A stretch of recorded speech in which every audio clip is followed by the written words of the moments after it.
అందరికీ నమస్కారం. నేను మీ కిరా కార్పేని. మీకు వైఎస్ఆర్సీపీలో ఉండేటువంటి కేబినెట్ మినిస్టర్లు కావచ్చు, ఎమ్మెల్యేలు కావచ్చు, వాళ్ళు ఉండేటువంటి నాయకులు ఎలాంటి అసమర్థపోయినటువంటి పనులు చేసి అధికారాన్ని దుర్వినియోగం చేసి ఎన్ని వేల కోట్లు లూటీ చేశారని ఒకటి బయటకు వస్తూనే ఉంది కూటమి ప్రభుత్వం వచ్చిన తర్వాత సాక్ష్యాలతో కూడా. అందులో భాగంగానే ఇంకొక వ్యక్తి కూడా బయటకు వచ్చింది. ఆశ్చర్యంగా ఉంది. అదేంటంటే పల్నాడు జిల్లా చిలకలూరుపేట నియోజకవర్గం ఎడ్లపాడు అనేటువంటి ఊర్లో ఒక శ్రీ లక్ష్మీ బాలాజీ అనే స్టోన్ క్రషర్ అనే సంస్థ ఉంది. దాని ఓనర్ చలపతిరావు గారు ఎడ్లపాడులో స్టోన్ క్రషర్ రన్ చేస్తున్నారు. బాగా ఉంది, అంతా బాగా ఉంది. ఇక్కడ సమస్య ఏంటి అంటే ఒక్కసారిగా మాజీ హెల్త్ మినిస్టర్ శాసనసభ్యురాలుగా ఉన్నారు విడుదల రజనీ గారి కన్ను దాని మీద పడింది. ఇంకా పడితే ఊరుకుంటారా? కోట్ల రూపాయలు దంచాలనుకుంటారు కదా.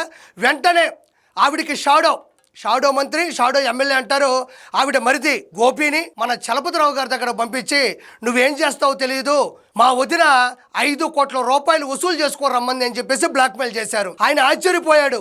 నేనేమి అవినీతి చేయట్లేదు, నేనేమి అక్రమం చేయట్లేదు, నా దగ్గర లైసెన్సులు ఉన్నాయి, నా దగ్గర అన్ని సర్టిఫికేట్లు ఉన్నాయి, నేను ఎందుకు ఇవ్వాలని అడిగాడు. అవన్నీ మాకు అనవసరం, మా వదిన చెప్పింది, నువ్వు ఇస్తావా ఇవ్వవా, ఇవ్వకపోతే ముయించి వేస్తాం, లేకపోతే లేపేస్తాం అన్నారు. ఆయన భయపడిపోయాడు. ఎందుకంటే మీకు తెలియదేం కాదు, తోటా చంద్రయ్య గారు, డ్రైవర్ సుబ్రహ్మణ్యము, మాస్కుల కోసం పోరాడి చనిపోయినటువంటి మన సుధాకర్ గారు, అదేవిధంగా అమర్నాథ్ గౌడ్ ఇలా విచక్షణారహితంగా పోరాడితే ఎదురుతిరిగితే ఎలా చంపేశారు, ఇవన్నీ తెలిసినటువంటి వ్యక్తి కదా. భయపడిపోయి ఏం చేశాడంటే నేనంత డబ్బులు కట్టలేను, మీ కాళ్ళు పట్టుకుంటాను, మీరు వెళ్ళిపోండి అన్నాడు. అయితే అది అన్న 6వ రోజే విజిలెన్స్ డీజీ అనుమతులు లేకుండా వెంటనే వచ్చి ఆ సంస్థ మీద పడి తనిఖీలు చేయడం ప్రారంభించారు. ఏం లేదు అక్కడ, కావాలనే యాక్టింగ్. వెంటనే తనిఖీలు చేయగానే ఏదో దొరికినట్టు ఆరోపణలు చేసి నీ మీద 50 కోట్ల రూపాయలు, ఎవరంటే RVEO regional vigilance and enforcement officer, అంటే విజిలెన్స్ డీజీ అనుమతులు లేకుండా ఈ RVEO ఇమీడియట్లీ అక్కడికి వచ్చేసి ధూమ్ధామ్ చేసి కొద్దిసేపు హడావిడి చేసి 50 కోట్ల రూపాయలు జరిమానా విధిస్తున్నామని చెప్పారు. అతనికి అర్థమైపోయింది, మనం డబ్బులు ఇవ్వకపోతే వీళ్ళు ఏమైనా చేసి మనల్ని చాలా నష్టపరుస్తారు అని భయపడి లాస్ట్కి సెటిల్మెంట్కి వచ్చాడు. ఎంతకు వచ్చాడు అంటే ఫైనల్గా 2,20,00,000 రూపాయలు ఇచ్చేటట్టు సెటిల్మెంట్కి వచ్చాడు. 2 కోట్ల రూపాయలు విడుదల రజనీకి, 10 లక్షల రూపాయలు షాడో ఎమ్మెల్యే మంత్రి అయినటువంటి మరిది గోపికి, 10 లక్షల రూపాయలు RVEO ఇందాక చెప్పాను కదా డీజీ, విజిలెన్స్ డీజీ అనుమతులు లేకుండా ఉన్నపలంగా వచ్చి హడావుడి చేసినటువంటి RVEO జాషువా, ఆయనకో 10 లక్షలు, 2,20,00,000 సెటిల్మెంట్కి డబ్బులు ఇవ్వడం జరిగింది. బిక్కుమంటూ శ్వాస ఆడకుండా భయపడుతూ ఇచ్చేశాడు. కానీ మనసులో ఉండిపోయింది అతనికి, నేనే తప్పు చేయలేదు కదా, ఈ సెటిల్మెంట్ ఏంటి అని. తర్వాత కూటమి ప్రభుత్వం వచ్చింది. ఏమాత్రం భయపడకుండా ఆయన డైరెక్ట్గా ఏసీబీ దగ్గరకు వచ్చి, యాంటీ కరప్షన్ బ్యూరో దగ్గరకు వచ్చి ఆయన దగ్గర ఏ అయితే సాక్ష్యాలు ఉన్నాయో, ఆధారాలు ఉన్నాయో అన్నిటి కూడా సబ్మిట్ చేయడం జరిగింది. వాళ్ళు వాటిని నమ్మారు, అవి కరెక్ట్ అనిపించింది. వాటిని వెంటనే కూడా కోర్టుకు కూడా సబ్మిట్ చేశారు. వెంటనే అది కేసు ఫైల్ అయింది, FIR బుక్ అయింది. వెంటనే ఈ గోపి ఎవరైతే ఉన్నారో అతను అరెస్ట్ చేసి రిమాండ్కి కూడా పంపించారు.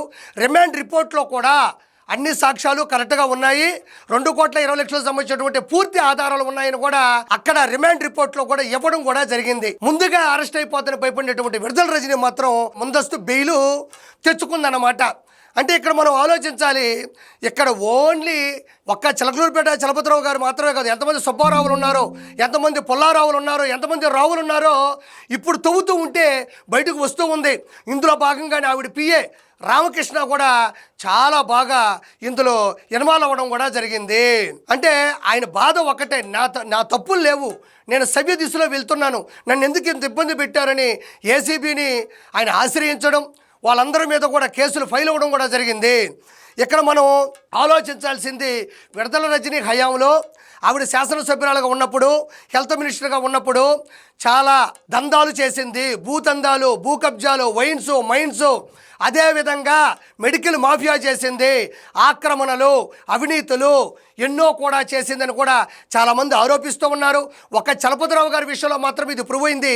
ఇంకా చాలామంది ధైర్యం తెచ్చుకొని ముందుకు వస్తే మాత్రం ఖచ్చితంగా వాళ్ళందరి మీద కూడా ఇలాంటి చర్యలు తీసుకోవడం కూడా జరుగుతుందని నేను మనవి చేసుకుంటూ ఉన్నాను. అదేవిధంగా ఆవిడ, నేను ఒక BC మహిళను, కక్షపూరిత రాజకీయాలు చేయొద్దు, నా మీద ఎందుకంత వ్యతిరేకంగా ప్రవర్తిస్తున్నారు, నేను ఏ తప్పు చేయలేదు, నేను అమాయకురాల్ని అని చెప్పుకుంటూ ఉంది. కాబట్టి ఆవిడ ఈ విషయం మీద ఒక ట్వీట్ కూడా చేయడం జరిగింది ట్విట్టర్లో. అదేం చేసిందో ఒకసారి ఆ ట్వీట్ గురించి నేను చదువుతాను, ఒకసారి డిస్ప్లే అవుతుంది చూడండి. రజనీ విడుదల టిక్ మార్కు, మనోధైర్యాన్ని దెబ్బతీయాలనే కుట్రలు, వ్యక్తిత్వాన్ని హరించాలనే కుయుక్తులు. అమ్మో, మామూలు గ్రాంధికం కాదు ఇది. నాకు తెలిసి ఆ కుయుక్తులు అనే పదానికి అర్థం ఆవిడ కూడా తెలియకపోవచ్చు, ఎవరో రైటర్ రాశాడు. ఒక మహిళనైన నాపై అక్రమ కేసులు, విష ప్రచారాలే మీ లక్ష్యమైతే అలాంటి 100 కేసులను, 1000 ప్రచారాలను ఒంటి చేత్తో ఎదుర్కోవడానికి నేను సిద్ధం. నా ధైర్యం, నా నిజాయితీ, నా ధైర్యం, నేను నమ్మే సత్యం, ధర్మం. నేను ఎదురు చూస్తూ ఉంటా నిజం బయటపడ్డాక మీ ముఖాలు ఎలా ఉంటాయో చూడడానికి.